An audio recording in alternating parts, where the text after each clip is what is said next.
बोलो विष्णु भगवान की जय। अर्थ श्री बृहस्पतिवार व्रत कथा। भारतवर्ष में एक प्रतापी और दानी राजा राज्य करता था। वह नित्य गरीबों और ब्राह्मणों की सहायता करता था। यह बात उसकी रानी को अच्छी नहीं लगती थी। वह ना ही गरीबों को दान देती, ना ही भगवान का पूजन करती थी और राजा को भी दान देने से मना किया करती थी। एक दिन राजा शिकार खेलने वन को गए हुए थे, तो रानी महल में अकेली थी।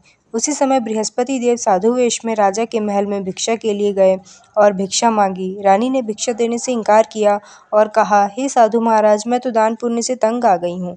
मेरा पति सारा धन लुटाते रहते हैं। मेरी इच्छा है कि हमारा धन नष्ट हो जाए, फिर ना रहेगा बांस, ना बजेगी बांसुरी। साधु ने कहा, देवी, तुम तो बड़ी विचित्र हो। धन संतान तो सभी चाहते हैं, पुत्र और लक्ष्मी तो पापी के घर भी होने चाहिए। यदि तुम्हारे पास अधिक धन है तो भूखों को भोजन दो, प्यासों के लिए प्याऊ बनवाओ, मुसाफिरों के लिए धर्मशालाएं खुलवाओ।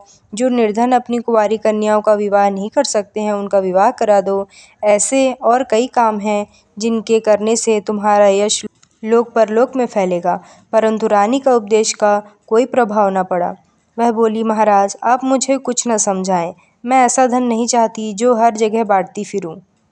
साधु ने उत्तर दिया, यदि तुम्हारी ऐसी इच्छा है तो तथास्तु। तुम ऐसा करना कि बृहस्पतिवार को घर लीपकर पीली मिट्टी से अपना सिर धोकर स्नान करना, भट्टी चढ़ाकर कपड़े धोना।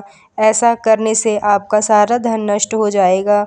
इतना कहकर वह साधु महाराज वहां से आलोप हो गए। साधु के अनुसार कही बातों को पूरा करते हुए रानी को केवल 3 बृहस्पतिवार ही बीते थे कि उसकी समस्त धन संपत्ति नष्ट हो गई। भोजन के लिए राजा का परिवार तरसने लगा। तब एक दिन राजा ने रानी से बोला कि, हे रानी, तुम यहीं रहो, मैं दूसरे देश को जाता हूँ, क्योंकि यहाँ पर सभी लोग मुझे जानते हैं, इसलिए मैं कोई छोटा कार्य नहीं करता। ऐसा कहकर राजा परदेश चला गया। वहाँ वह जंगल से लकड़ी काट कर लाता और शहर में बेचता। इस तरह वह अपना जीवन व्यतीत करने लगा। इधर राजा के परदेश जाते ही रानी और दासी दुखी रहने लगी। एक बार जब रानी और दासी को 7 दिन तक बिना भोजन के रहना पड़ा, तो रानी ने अपनी दासी से कहा, हे दासी, पास ही के नगर में मेरी बहन रहती है।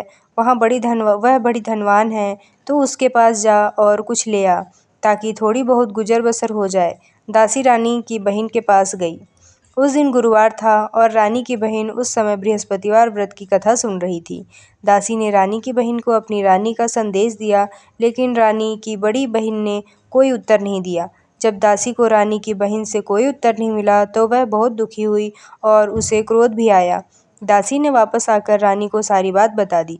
सुनकर रानी ने अपने भाग्य को कोसा। उधर रानी की बहन ने सोचा कि मेरी बहन की दासी आई थी, परंतु मैं उससे नहीं बोली, इससे वह बहुत दुखी हुई होगी। कथा सुनकर और पूजन समाप्त करके वह अपनी बहन के घर आई और कहने लगी, हे बहन, मैं बृहस्पतिवार का व्रत कर रही थी। तुम्हारी दासी मेरे घर आई थी, परंतु जब तक कथा होती है तब ना तो उठते हैं और ना ही बोलते हैं, इसलिए मैं नहीं बोली। कहो दासी, क्यों गई थी?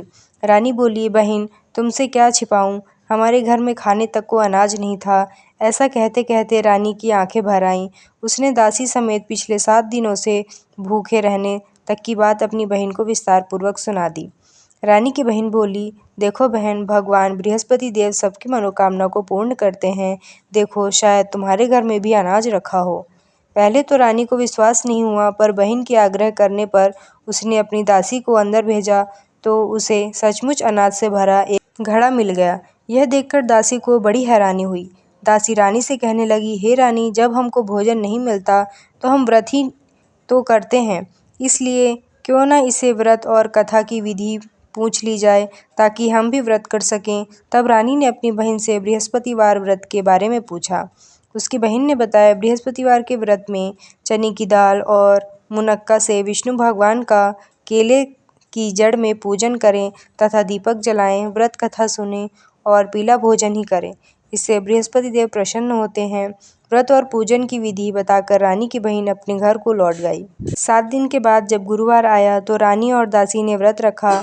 घुड़साल में जाकर चना और गुड़ ले आई, फिर उससे केले की जड़ तथा विष्णु भगवान का पूजन किया। अब पीला भोजन कहाँ से आए, इस बात को लेकर दोनों बहुत दुखी थे। क्योंकि उन्होंने व्रत रखा था, इसलिए बृहस्पति देव उनसे प्रसन्न थे। इसलिए वे एक साथ साधारण व्यक्ति का रूप धारण कर 2 थालों में सुंदर पीला भोजन दासी को दे गए। भोजन पाकर दासी प्रसन्न हुई और फिर रानी के साथ मिलकर भोजन ग्रहण किया। उसके बाद वे सभी गुरुवार को व्रत और पूजन करने लगीं। बृहस्पतिवार भगवान की कृपा से उनके पास फिर से धन संपत्ति आ गई, परंतु रानी फिर से पहले की तरह आलस्य करने लगी। तब दासी बोली, देखो रानी, तुम पहले भी इस प्रकार आलस्य करती थी। तुम्हें धन रखने में कष्ट होता था, इस कारण सभी धन नष्ट हो गया, और अब जब भगवान बृहस्पति की कृपा से धन मिला है तो तुम्हें फिर से आलस्य होता है। रानी को समझाते हुए दासी कहती है कि बड़ी मुसीबतों के बाद हमने यह धन पाया है, इसलिए हमें दान पुण्य करना चाहिए, भूखे मनुष्यों को भोजन कराना चाहिए और धन को शुभ कार्यों में खर्च करना चाहिए, जिससे तुम्हारे कुल का यश बढ़ेगा, स्वर्ग की प्राप्ति होगी और पितृ प्रसन्न होंगे। दासी की बात मानकर रानी अपना धन शुभ कार्यों में खर्च करने लगी, जिससे पूरे नगर में उसका यश फैलने लगा।